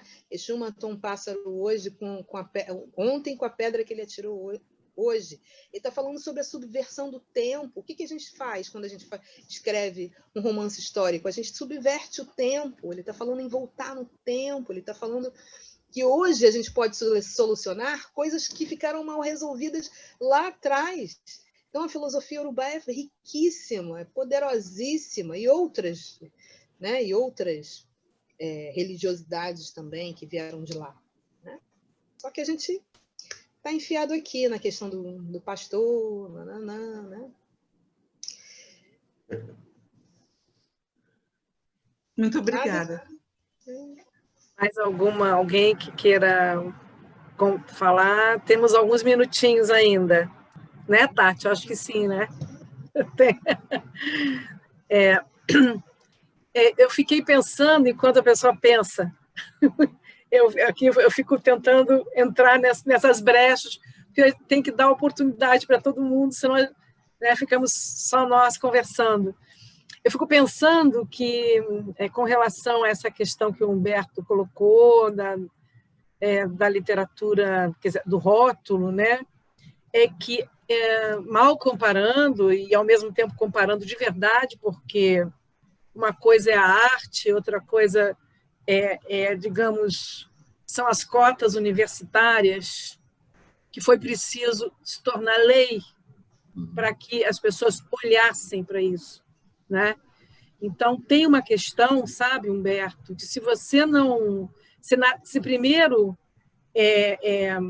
você primeiro como que força uma entrada para que isso chegue a um momento de se naturalizar. Eu concordo com você que não existe um autor, o negro e o branco, existe um autor. Esse é o momento que se deseja, o dia em que a gente não precise mais falar que a literatura é negra, que ela é gay, que ela é isso, ela é aquilo, né? Há de chegar esse dia, né? Mas tem um momento em que é preciso jogar luz sobre isso, e daí a importância do rótulo. Entendeu? Tem uma questão aí que é muito premente. Suzana, eu até concordo, sabe, que eu acho que a gente, na verdade, pode escrever sobre o que a gente quiser. A arte não se presta a amarras, sabe? A arte é o exercício da liberdade. Se você quiser falar, sei lá do que, você fala, né? Mas e é um paradoxo isso, né? Porque a gente fica ali nesse dilema, exatamente. A gente precisa reafirmar um local político, a gente precisa demarcar esse território aqui, mas, ao mesmo tempo, a gente precisa estar livre. Não é porque eu sou uma autora negra que eu vou só escrever sobre isso a vida inteira. Se eu quiser falar, sei lá, sobre o que eu vou falar. Né? E eu, sinceramente, tem aquela frase que o povo diz aí nas redes sociais, né? Não sou obrigada a nada. Eu não me sinto obrigada a nada, de verdade, de verdade. Eu escrevo essas coisas que eu escrevo porque eu quero. Porque eu acho que ninguém ainda falou desse jeito, ninguém ainda contou essa história, ninguém ainda trouxe esse personagem com esse olhar, ou se trouxe, né? Eu acho que eu tenho alguma coisa a acrescentar aqui, né? Mas a hora que eu senti que eu quero ir para outro canto, eu vou, né? E tá todo mundo livre, tá tudo certo, tá tudo bem, né? Dizem assim, lugar de fala é um interdito. Não é um interdito. Claro que sabe, um autor ou uma autora branca pode criar uma personagem negra. Aliás, tem uma maravilhosa que foi a Débora Dornelles, que ganhou o prêmio Casa de las Américas, né? Que escreveu aquele livro lindo dela. Maravilhoso. Sabe? E pronto. A questão pode o subalterno falar? A questão é determinado grupo querer que só eles podem falar da gente, ou eles só... Né? O meu novo romance, a protagonista é uma mulher trans. Uma mulher trans. Eu quis criar esse personagem trans, porque eu achei também numa pesquisa um personagem trans no século XVIII, achei que, caramba, eu vou trazer esse cara, essa pessoa para o romance aqui agora. As pessoas precisam saber que no século XVIII tinha um cara que falou isso. Não me chame de negro, me chame de negra. Né? E eu fico muito emocionada com as devolutivas que eu tenho. Né?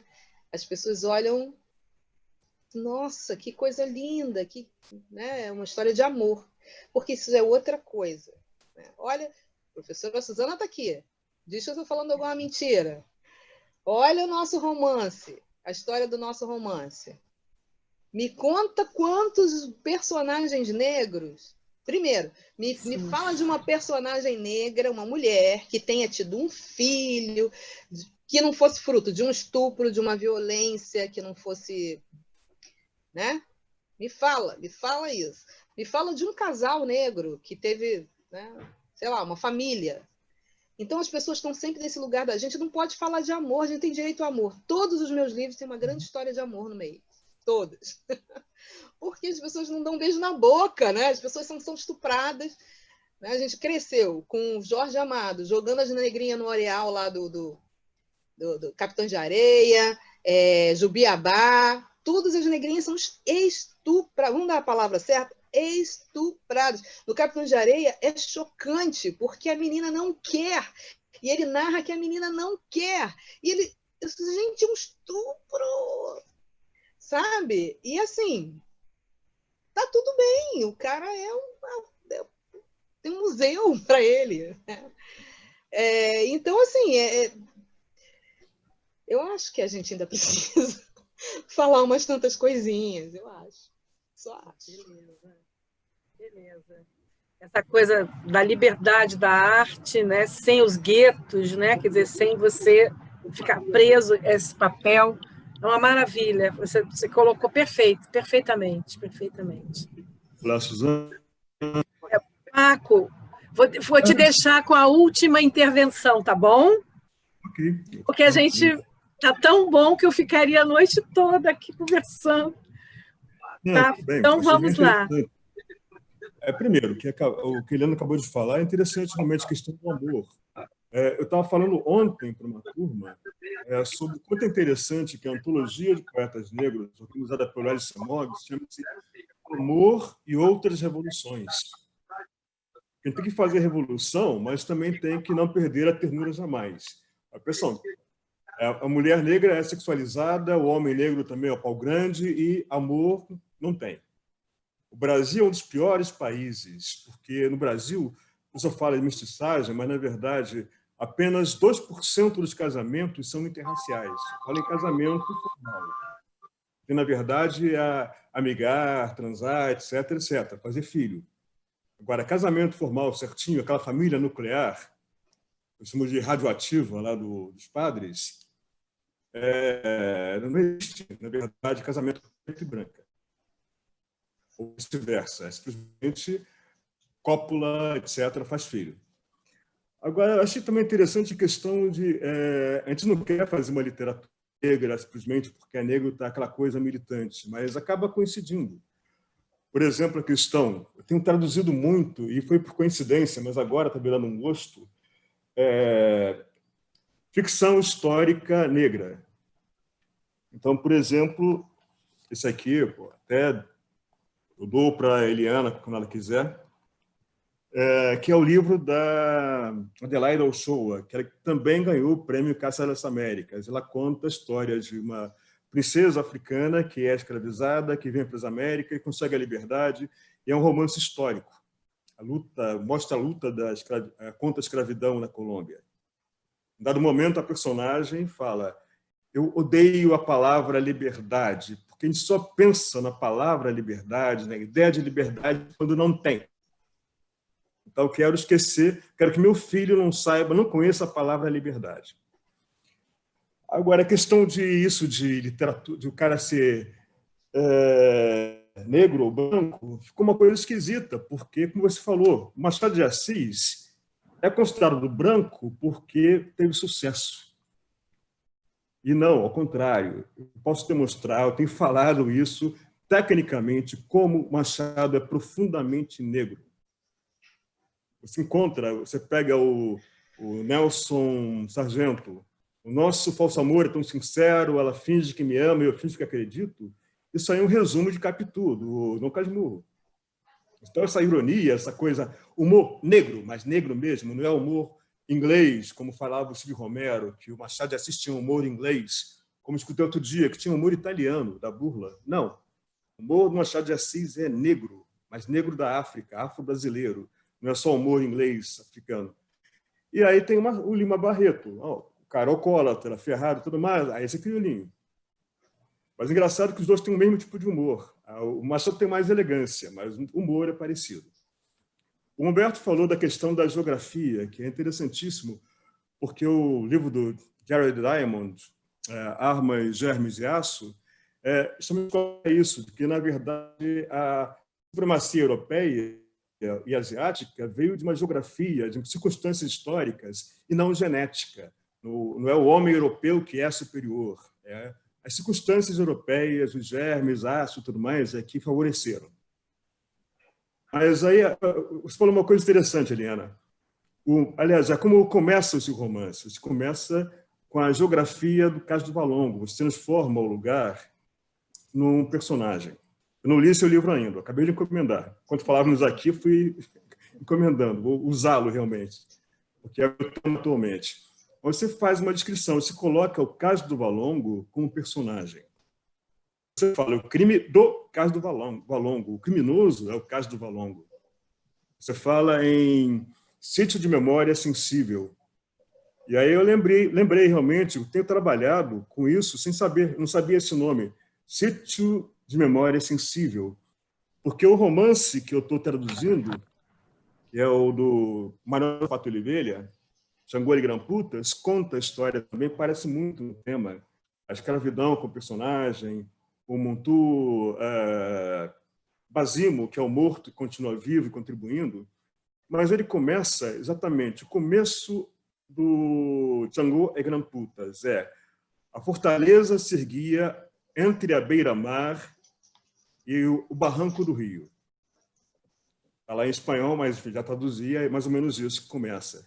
Então, ele começa introduzindo a geografia. E essa fortaleza, você narra onde chegavam os escravos. Essa fortaleza que ele fala é no Senegal, onde começaram, de onde partiram. Então, o Sapato Oliveira, ele conseguiu autorização do Senghor, na época, o presidente, e passou uma noite lá, trancado na fortaleza, com permissão especial do Senghor, para sentir a solidão da escravidão, o ponto de partida do negro para vir para as Américas. É uma coisa interessante, porque uma outra coisa que eu tenho falado bastante é que esse conceito de civilização e barbárie que não funciona mais. O pessoal acha que para defender estátua de escravista é defender a civilização. Isso é um desrespeito à ideia, uma ideia aceitável de civilização, achar que civilização é simplesmente estátua de gente branca que escravizou gente preta. Então, o que eu acho mais parecido com a literatura negra é a literatura do Holocausto. Você vê a narração de um navio negreiro, por exemplo, e pega o Primo Levi. O Primo Levi chama lá o campo de concentração de Auschwitz, ele chama de Babelsturm, em alemão mesmo, que é Torre de Babel. Ele usa a palavra alemã para dizer Torre de Babel. É onde se misturam todos, são humilhados, se perde a própria língua e se cria uma outra língua. Isso é praticamente a descrição do Alex Haley descrevendo a Ana Maria Gonçalves, que ela menciona também, e, sobretudo, o Manuel Sapato Oliveira faz uma descrição profunda disso, de como se perde a língua e se recupera. Agora, você vê, Francisco, vê uma coisa, o Primo Levi passou a vida dele inteira, ele só escreveu sobre o Holocausto, a vida dele inteira. Ninguém nunca perguntou a ele isso. Né? Você só vai escrever sobre isso? Você só vai não sei o que. Ninguém nunca questionou. Isso não era uma questão. Né? Mas por que para a gente é uma questão? Por que a gente não pode falar do que a gente quer falar e que a gente precisa falar sem que as pessoas tenham que questionar isso? Sim, mas o que eu acho absurdo, na verdade, é que todo mundo tem claro que quando um cara como Hitler mata 6 milhões de europeus brancos, ele é a barbárie. Mas quando o pessoal fala da escravização de 10 milhões, 100 milhões, perdeu-se a conta, de africanos escravizados e mortos, o pessoal coloca a civilização como a Europa, e que capturou os bárbaros na África.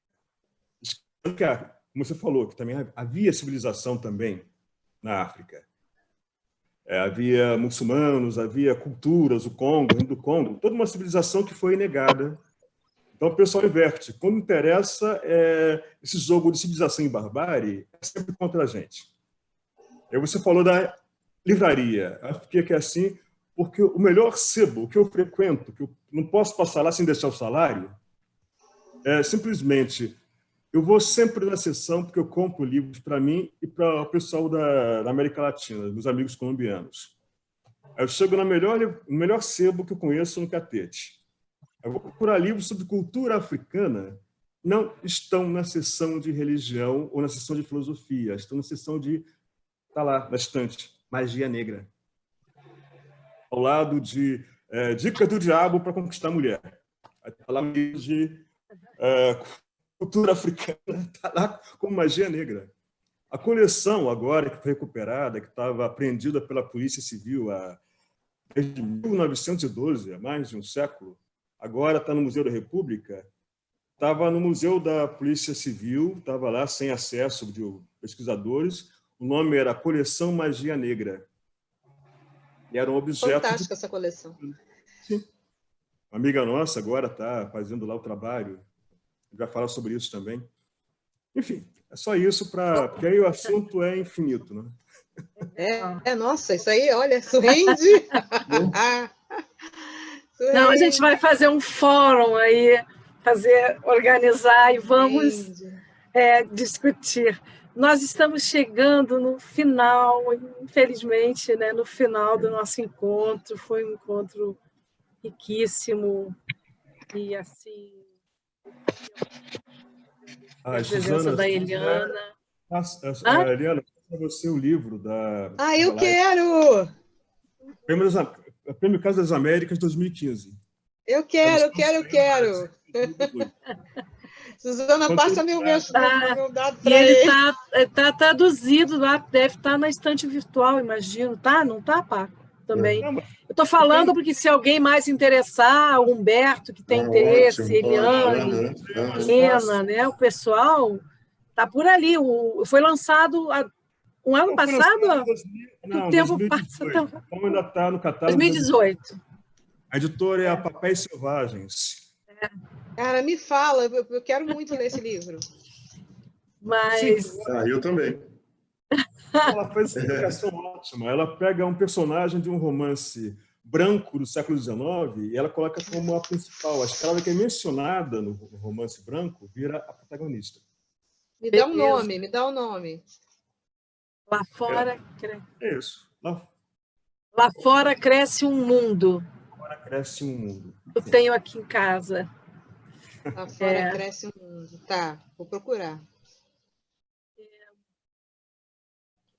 Eu começo, quando vai chegando uma certa hora, eu começo a ficar um pouco preocupada porque o Zoom corta, né? Já aconteceu no meio da aula, eu nem tinha... cortou, eu fico muito desconcertada quando acontece isso. Mas, então, continuando os meus agradecimentos, assim, muito, muito, Eliana. Eliana, espero que a gente possa voltar a se encontrar mais vezes, que você venha à estação em algum momento ou outro para conversar, quem sabe até pessoalmente, quer presencialmente, dizer, ao vivo, né? Ao vivo e a cores. Bem, vamos chega dessa telinha, inferno isso. Eu queria também agradecer a Helena. Essa telinha é boa para ter reunião de departamento na legal. universidade. E aí desliga a câmera. Então, mas nessa...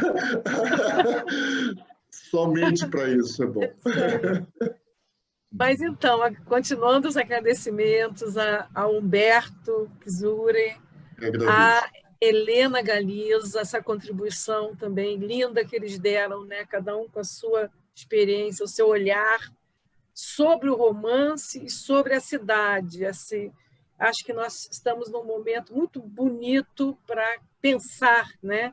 Também as nossas raízes, as nossas questões, as questões urbanas, a história, né, das cidades, o que uma história tem, né, de vivo e de memória, e uma memória que não pode ser deixada de lado e simplesmente você jogar e construir um shopping center no lugar, que é o que mais tem acontecido na história do Rio de Janeiro, nesse momento, né? Eu estou falando, e na história do Brasil, que é um país que não... Enfim, vou passar, então, as últimas palavras para Eliana, para ela se despedir da gente, e agradecer a presença de todo mundo que veio, acorreu aqui ao nosso convite, né? As intervenções todas maravilhosas. Tá? Olha... Fala. Posso falar? Claro. Não, então, gente, muito obrigada por me receberem aqui, já falei, fiquei muito honrada com o convite. E de alguma forma, né, contribuir com a história desse projeto tão bonito que é a Casa da Palavra. Eu fico sempre... Aprendo muito mais, né, quando eu venho para esses encontros. Cada coisa que vocês falam, cada intervenção, cada pergunta faz com que eu cresça, né, como artista e como ser humano. Eu reflito muito depois, né, sobre tudo que foi dito. Então, eu agradeço pela troca, é nisso que eu acredito. Eu não acredito dessas coisas verticais, né, de cima para baixo. Então, foi lindo o nosso encontro, nossa troca. Espero que vocês leiam O Crime do Cais Valongo, leiam um novo, Nada Digo de Ti, que é bem interessante também, tem um personagem fascinante, e tem dois personagens que eu gosto muito, né, que é o Zé Savalu e a Vitória. Mas, enfim, espero que vocês possam ler e que a gente volte a se encontrar, né? Eu falei daqueles viajantes, né, que falaram do Rio de Janeiro, que falaram sobre o Valongo e tal. No Crime do Cais Valongo, eu botei a Moana descrevendo o Valongo da perspectiva dela, né? Talvez, se fosse uma autora branca, eu não sei se ela conseguiria escrever aquela descrição, descrever o Valongo daquela forma, porque é o olhar, né? Freirice escreveu fez aquela mesma descrição do Valongo, e ele descreveu de uma forma fria, né? Ele falou do horror, mas de uma forma como um cientista alemão que se acha superior descreveria.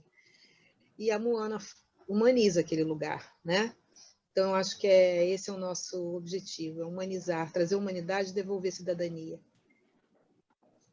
Obrigada, Eliana. Deixa eu te falar só uma coisa.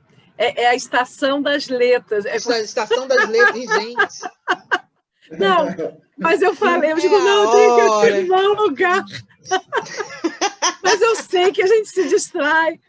Estação das Letras. Uma vez eu estava em Cuiabá e agradeci ao pessoal de Corumbá. E a cidade veio em peso. Essas coisas acontecem mesmo, tá? Mas, olha, obrigada mesmo. Eu quero te ver mais, tá? Quero te encontrar mais aqui, te ver e saber mais de você. Muito obrigada, querida. Tá? Um beijo. Prazer. Beijo. Muito obrigado. Beijo para a Estação das Letras. Ah, querida!